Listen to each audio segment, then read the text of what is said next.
All right. Well, I'm really excited about this session because we're going to talk today about something that really has changed the way that I sing in a good way. It's really revolutionized, and not only that, but I think it's the secret to longevity. And if you can grab a hold of these keys, of these principles, I think it'll benefit not only you, but it's going to benefit your voice long term. What are we talking about? We're talking about breathing. Now, if you've learned your music, you're ready to go. You think, hey, I've got a great song. You've listened to so and so sing it. You think you're ready to go. And I were to ask you, okay, so what's the first thing that you do? What happens? And you say, well, I open my mouth and sing. Well, there's something that has to happen in order to make that happen. And what is that? Well, what that is that you actually have to breathe.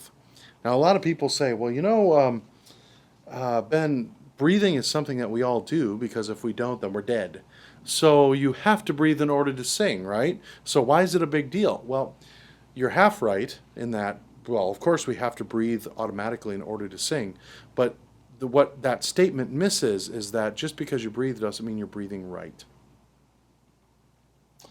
Think about a baby, if you would, for a moment. A baby, when he or she is lying there in the crib, all sweet and kind and quiet, however rare that might be, right? In fact, that always confused me. Oh, I slept like a baby. Really? Have you not been around a baby when they sleep? Because they don't do a lot of it. But at least when you want to sleep, right? But when they're sleeping and the baby's just lying there in their crib or on their blanket on the floor, whatever it might be, remember what that looks like? When they breathe in, their little tummies go up. In fact, pretty fast, right? Their little tummies go up and down. And when they breathe in, their tummy goes up. When they breathe out, their tummy goes in. It gets smaller. Why is that? Well, they have the proper instinct on how to breathe without restriction.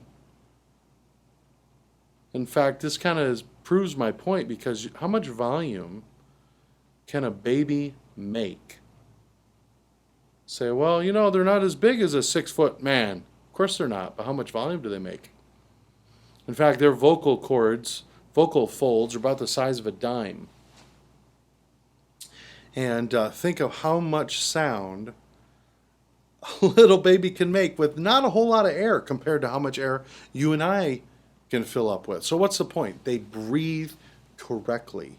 They breathe the way that we're made to breathe. Something happens as we get older. And when I ask someone, take a deep breath, and they go like this, and their shoulders go up just like that, I know, we've got a shallow breather here. And shallow breathing is going to cause all kinds of problems. So what do we got to do? Well, we've got to take some steps to make sure that we correct these issues in our breathing so that we can create good tone. What's the first step? Well, the first step is to get a feeling for what it's like. And what you do is make sure you're in a good spot. Make sure you've got your posture correct from the last session. If you need to go review. But we've got our feet. Can you see my feet? Can't really see my feet, but not too far apart. Remember, they're not going to be like this. They're not going to be cockeyed. They're not going to be sumo style, even if you're a big guy like me, all right, or a lady that's large too.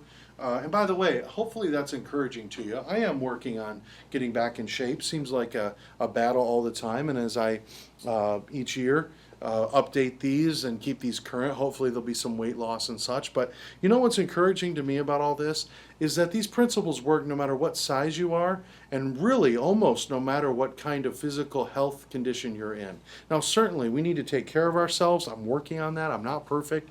Obviously, I'm trying to drink more water too, and boy, does that change everything. But it is encouraging that, hey, you know what? I don't have to have a six-pack that's visible. I have one. It's just, you can't see it. I got extra insulation. But you don't have to have a visible six-pack. In fact, we'll talk about that here in just a little bit because that can actually work against you a little bit. But back to posture, okay? So here's our posture, and we're relaxed. Our feet are nice, and we're putting our nice and even with each other. The weight that we have is distributed on the arches of the foot, okay? The arches of the foot. The knees are nice and ready to go, not locked and not too bent, okay? Our hips are aligned right over our knees. In fact, we do a little pelvic tuck, which is just rotating the hips underneath, just like that. Okay, it lengthens the back of the spine, creates some space. When you do that pelvic tuck, don't slump. Okay, it's just you still stand straight. You do a pelvic tuck right there. Oh, I can feel that stretching the back of my spine.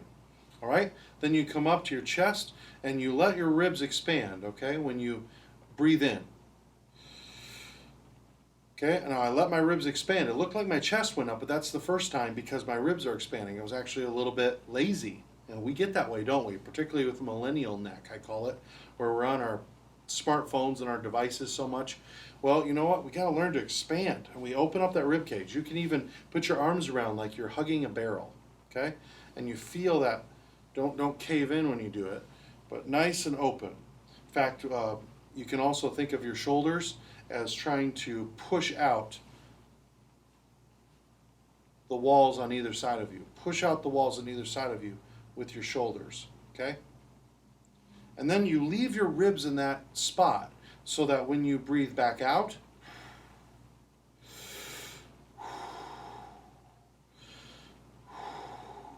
okay? Now I've got extra fat up in here, so it looks like it's going down a little bit. It really isn't. My ribs are staying out. In fact, I can take this coat off, which will help. So you can actually see what's happening mechanically here, okay? My ribs are open and expanded.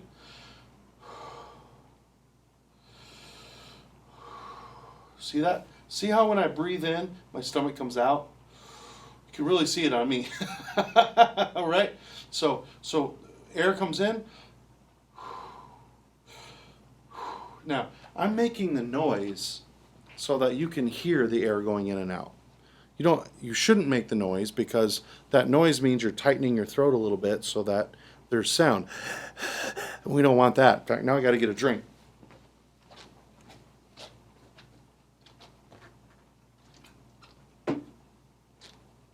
Because boy, that'll kind of dry you out if you're breathing like that. But so we got our ribs expanded and we bobble our head on top of our spine so that we've got a real nice, good, balanced head right there. Very important. Our arms don't do anything. They just hang. They just hang from our skeleton. Okay. So when we're in that good position, that's the way to breathe. Now, a balloon. When a balloon fills up with air, do you have to squeeze that balloon to get the air out?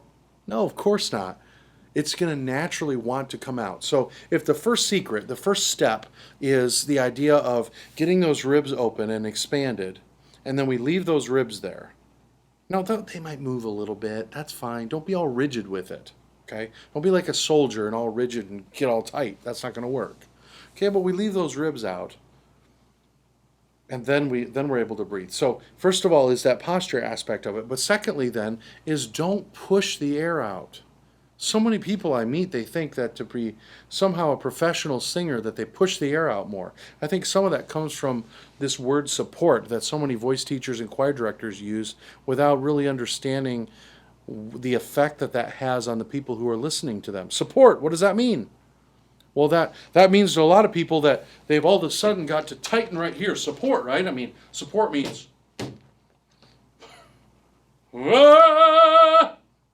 Oh. That was so opposite. That was so backwards on the way that I should produce tone. Because this should be actually loose. You don't have to force the air out. You should let the air out. To do that, this has to be loose. This cannot be tight. And this is what brings me to those of you who may be watching who are more fitness inclined.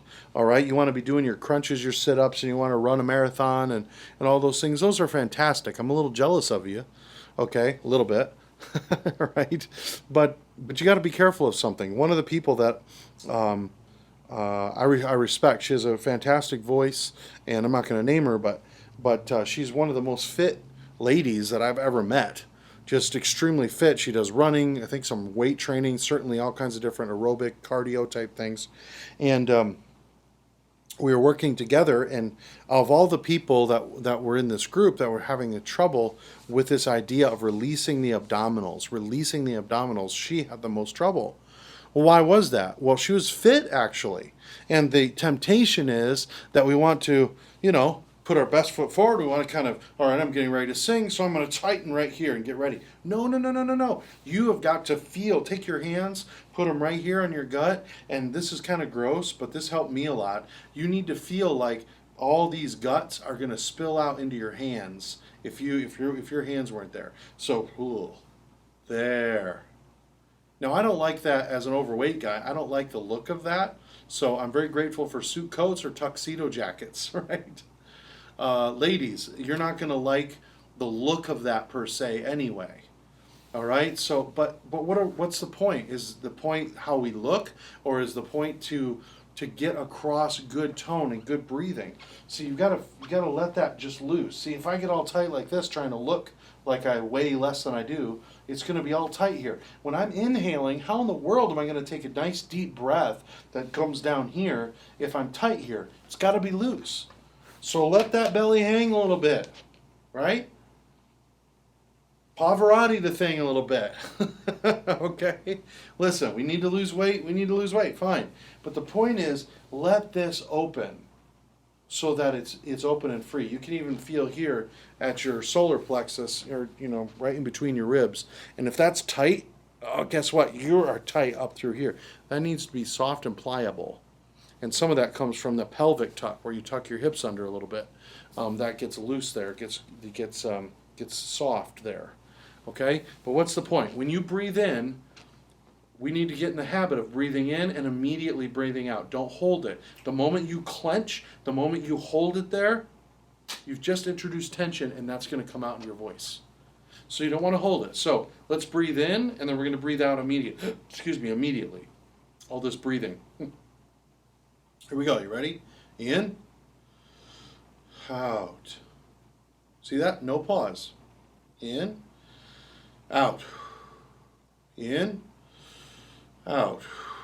Now I held it that time because I'm saying out. It's kind of hard to talk it and do it at the same time. So I'm just going to do it. Here we go. Ready?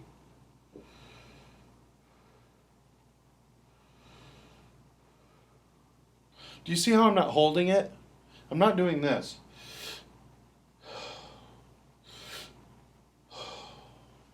Now that used to be a bad habit of mine. And you're going to hear my voice start to change a little bit here because my voice is starting to loosen up. Just simply because I'm starting to just relax and breathe better. So don't force the air out. That's huge. Okay? Next is breath control. How do we get breath control? What is breath control? As soon as we say the word control, breath control. Okay? We start thinking here. At least I do. Someone says, you need to have breath control. Well, what does that mean? I got to control the sound, so I'm going to tighten here to control how much air comes out. Okay, we're in trouble. You don't control how much air comes out here, generally speaking. Now, there is such thing called back pressure. I call it back pressure. Okay, subglottic pressure, which is the resistance of the vocal folds against the air that's coming here. And so many people today, particularly teenagers and in their 20s, early 20s, use high amounts of subglottic pressure because they hear it in country music, pop music, all this, where people are using so much pressure to get those notes. And I fear we're going to have an epidemic, and we're already seeing it, an epidemic of people who are blowing their voices out because they're using so much pressure. Okay? And there's a little mini video clip on the straw exercise. Check that out. Okay, it's in the material. The straw exercise will help if you have been getting used to over compressing those vocal folds together with a lot of tension, or you've been over blowing, or whatever it is. The straw technique will really help you. But breath control. Thank you. Breath control. What is breath control? Breath control is the controlling the speed at which your diaphragm allows the air to come out. So here's the deal. What happens is when you breathe in, the air wants to come out, right? So just let it out. But as that air is coming out, then as we're getting about halfway through the phrase, here's a classic hymn that's been around a while. Be thou my vision, O Lord of my heart. Okay? The reason it gave out at the end is that the air pressure in my lungs was evening out to the room. So what happens is about halfway through the phrase, you can start engaging, consciously engaging the diaphragmatic muscles to help get the rest of the air out. Okay? So yes, there is the diaphragm involved in I don't even want to say the word push. Okay? But in getting that air out. Think about it. Letting air out of an air mattress. Do you have to squeeze the air out of the air mattress at first? No, not at first. But then it reaches a point where there's some, like air pockets in it, and then you have to actually roll it.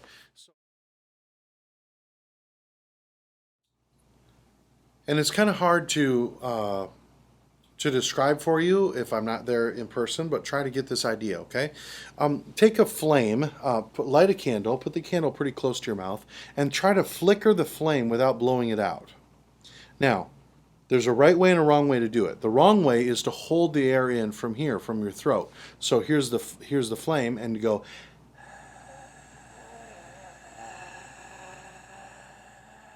Hear how I'm doing that? That means I am holding the air back by slightly closing my vocal folds together. That's not breath control. Okay? That's not breath control. The key is to leave your vocal folds completely open. All this completely open. And then flicker the flame without blowing it out.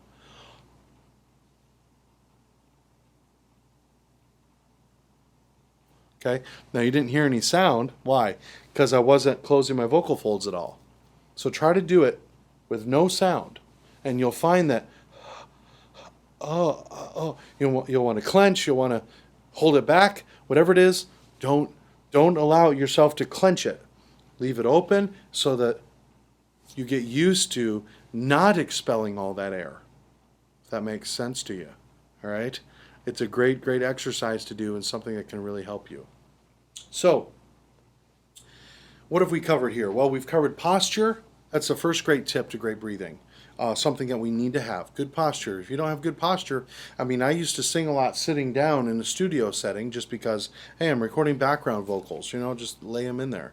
And yeah, when I was younger, yeah, I could get away with that on a regular basis. But then as I reached my 30s, I realized, man, I'm getting a little tired sitting down like this. And so now I'm recording even background voices standing up so I can be in the correct posture. It makes such a big difference for breathing. Then secondly, we want to make sure that we don't force the air out. The air wants to come out. Third, we want to make sure that when we do engage those diaphragmatic muscles, that it's towards the end of the phrase to help us get the air out. Okay? To help us finish that phrase. So your body's going to naturally know how much air that it needs in order to accomplish the task that you set it to. So it knows that if more notes are coming, it needs to take a deeper breath in. So allow your body to do that. A lot of us, we overtank. And we take way too much air in to do just a small phrase. And then we wonder why we're hyperventilating. Well, just take the air in that you need. Don't take extra. All right? Oh, good. I'm glad I checked our notes here because Frank Sinatra had something for us. Frank Sinatra, yep. He, of all people, would crop up right now. He said he would warn singers about musical phrases that begin with an H sound, such as hello or hey there, because you can actually expel a lot of air just at the beginning of your phrase. So be careful of those beginnings because, hi, I just use half my air, right? Hey, let's do one more exercise. Anyone can read this in the McCloskey book or get this by going to a seminar. So if you have an opportunity to do that, I highly encourage you to do that. But let's do something that they call the Breathy Sigh. And what the Breathy Sigh is, it's a practice on easy onset of tone. And what that is when we take the breath in and then we immediately let it come back out. And as it comes back out, we start to sing. And the breath, the tone, the pitch, our voice rides that wave instantly. We don't want the breath to arrive too early. Oh, we don't want it to be held back with a glottal stop, which means closing and going, ah, hear that? Ah. We don't want that either. We want it to be simultaneous, easy onset. So we do that by way of a sigh. So get in your good posture, feet, knees, hips, elongate the back, ribs nice and open, not like a soldier, don't have to be all rigid, but just ribs nice and open, and bobble your head a little bit. There you go. Okay? Then we're going to breathe in and immediately back out, but we're going to sigh as we do it. Ready? Ah. See that? Very simple. It doesn't have to be loud. Ah. Ah. Ah. You hear that? It's immediate. It's not ah. No. Ah. No. See that? Clench. Because that's what happens when you wait. So don't wait. Just let it come immediately back out. Ah. Ah. I'll move a little closer here. Ah. And that is really the first step towards learning how to sing with that easy onset of tone, which becomes the foundation for everything else. So anyway, hopefully this was helpful to you, and I'm excited about this session, because if you go through this and really grab the secrets of breathing, that's going to make a world of difference in your singing, because it's the core, it's the foundation.